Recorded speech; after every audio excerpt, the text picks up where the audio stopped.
पुराने heritage hotel में एक हाउसकीपिंग स्टाफ की नौकरी कर रही थी। होटल का नाम था रॉयल क्रिसेंट।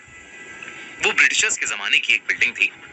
लंबे अंधेरे कॉरिडोर्स, पुरानी लकड़ियों की सीढ़ियां और दीवारें जिन पर बड़ी बड़ी पेंटिंग्स टंगी थीं। रूपा को वहां नौकरी करते हुए कुछ ही दिन गुजरे थे, पर एक रात कुछ ऐसा हुआ जिसने उसकी पूरी जिंदगी बदल कर रख दी। एक रात वो अपनी हाउसकीपिंग ड्यूटी कर रही थी जब उसे सेकंड फ्लोर के एक हनीमून स्वीट में से किसी के कुछ घसीटने की आवाज आई। वो आवाज बहुत अजीब थी, तो रूपा ने उस कमरे के पास जाकर उसके दरवाजे पर एक नॉक किया। किसी ने दरवाजा नहीं खोला, तो रूपा ने बोला, hello sir, anybody there? Room service. फिर भी किसी ने दरवाजा नहीं खोला। होटल रिकॉर्ड्स के अकॉर्डिंग उस रूम में कोई गेस्ट नहीं रुका था, इसलिए रूपा ने अपना कार्ड स्वाइप किया और दरवाजा खोलकर वो रूम के अंदर चली गई। पर जैसे ही वो हनीमून स्वीट के उस बेडरूम में घुसी, उसकी जान ही निकल गई, क्योंकि बेडरूम के बीचों बीच हवा में एक लाश लटक रही थी। उसके दोनों हाथ और पैर बेड के चारों कोने से बंधे हुए थे। पर सबसे अजीब बात ये थी कि उस बॉडी का सर नहीं था, गर्दन के नीचे से कटा हुआ सर। खून जमीन पर टपक रहा था। उस लाश का शरीर धीरे धीरे हवा में हिल रहा था, जैसे कोई अधूरा पेंडुलम। ये देखकर रूपा की चीख निकल गई। वो भागती हुई कॉरिडोर में आई और चीखती हुई उसने पूरे होटल स्टाफ को बुलाया और फिर फौरन पुलिस को बुला। जो देखा उसे देखकर उनका भी दिल दहल गया था। उन्होंने इस केस से जुड़ी अपनी इन्वेस्टिगेशन शुरू कर दी थी, लेकिन वहीं रूपा इस घटना के बाद बहुत डिस्टर्ब्ड रहने लगी। उसके साथ अजीबोगरीब चीजें होना शुरू हो गया। सबसे पहली घटना उसी रात हुई। रूपा अपने स्टाफ क्वार्टर्स में सो रही थी जब अचानक रात के 3 बजे उसकी आंख खुल गई। उसे लगा कि जैसे उसके कमरे के बाहर कॉरिडोर में कोई कुछ घसीट रहा हो। बिल्कुल वैसी ही आवाज जो उसने हनीमून स्वीट के बाहर सुनी थी। पहले तो उसने उसे इग्नोर करने की कोशिश की, लेकिन आवाज धीरे धीरे उसके दरवाजे के पास आकर रुकी। फिर 3 जोर की नॉक्स हुई। ठक ठक ठक। रूपा का गला सूख गया। उसने हिम्मत करके दरवाजे के नीचे वाले गैप की तरफ देखा और उसकी सांसें रुक गईं। दरवाजे के बाहर किसी के पैर नजर आ रहे थे, लेकिन वो उल्टे थे, जैसे कोई इंसान पीछे की तरफ देख रहा हो। रूपा चीखना चाहती थी, लेकिन उसकी आवाज ही नहीं निकली। कुछ देर बाद वो पैर धीरे धीरे कॉरिडोर के अंधेरे में घसीटते हुए गायब हो गए। अगली सुबह उसने होटल मैनेजमेंट को सब बताया, लेकिन किसी ने उसकी बात को सीरियसली नहीं लिया।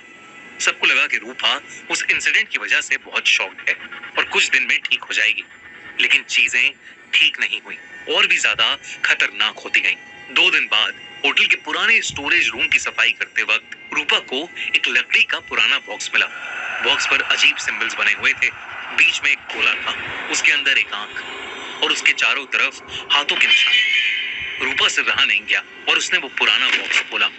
अंदर कुछ ब्लैक एंड व्हाइट फोटोग्राफ्स थी। ऐसा लग रहा था कि वो किसी बहुत पुराने टाइम की फोटोज हैं। एक फोटो को देखकर रूपा के रोंगटे खड़े हो गए। फोटो में कुछ लोग काले कपड़ों में खड़े थे। उनके चेहरे पर अजीब मास्क थे और उनके बीच में एक औरत हवा में लटकी हुई थी। उसके हाथ और पैर रस्सी से बंधे हुए थे और उसका सर था ही नहीं। फोटो के पीछे एक शब्द लिखा हुआ था, अर्पण, यानी सैक्रिफाइस। रूपा ने डर के मारे पुलिस को सब कुछ बता दिया और पुलिस को वो फोटो भी दे दी। इन्वेस्टिगेशन में सिर्फ एक अजीब बात सामने आई। उस होटल के नीचे ब्रिटिश एरा का एक सील्ड बेसमेंट मौजूद था, जिसे 1941 के बाद से कभी नहीं खोला गया था। पुलिस ने बेसमेंट खोलने का फैसला किया। जब दरवाजा तोड़ा गया तो अंदर का मंजर देखकर सबकी रूह कांप गई। दीवारों पर वही सिंबल्स बने हुए थे और बीच में एक पत्थर की वेदी बनी हुई थी। उसके आसपास पुरानी हड्डियां बिखरी हुई थी। फॉरेंसिक एक्सपर्ट्स ने बताया कि कुछ हड्डियां लगभग 70-80 साल पुरानी थीं। साथ ही उन्हें वहां एक पुरानी डायरी भी मिली। उस डायरी में एक खौफनाक सच लिखा था। 1931 में कुछ अमीर और पावरफुल लोगों ने एक सीक्रेट सोसाइटी बनाई थी। वो लड़कियों की बलि चढ़ाते थे और वो इस रिचुअल को अर्पण कहते थे। हर रिचुअल में एक औरत को चुना जाता था, उसके हाथ और पैर बांधे जाते और उसे हवा में लटकाया जाता और फिर उसका सर अलग कर दिया जाता। और सबसे चौंका देने वाली बात ये थी कि डायरी के आखिरी पेज पर लिखा था, जब तक अंतिम अर्पण पूरा नहीं होगा वो लौट कर आते रहेंगे। ये सब जब रूपा को पता चला तो रूपा बहुत ज्यादा डर गई। उसे लगने लगा कि ये रिचुअल अभी भी हो रहा है। उसने सोचा कि वो सुबह होते ही नौकरी छोड़ देगी, लेकिन रूपा के लिए अगली सुबह कभी हुई ही नहीं। उस रात जब वो अपना काम खत्म करके सोने के लिए अपने कमरे में जा रही थी, तो उसे ऐसा लगा कि जैसे होटल के उस लंबे कॉरिडोर में उसके साथ साथ कोई और भी चल रहा है। उसने पीछे मुड़कर देखा, लेकिन वहां कोई नहीं था। पर जैसे ही उसने अपने कमरे का दरवाजा खोला, तो उसे अंदर 5 लोग दिखाई दिए, जिन्होंने बिल्कुल वैसे ही काले कपड़े और काले मास्क पहने थे जो उसने फोटोज में देखे थे।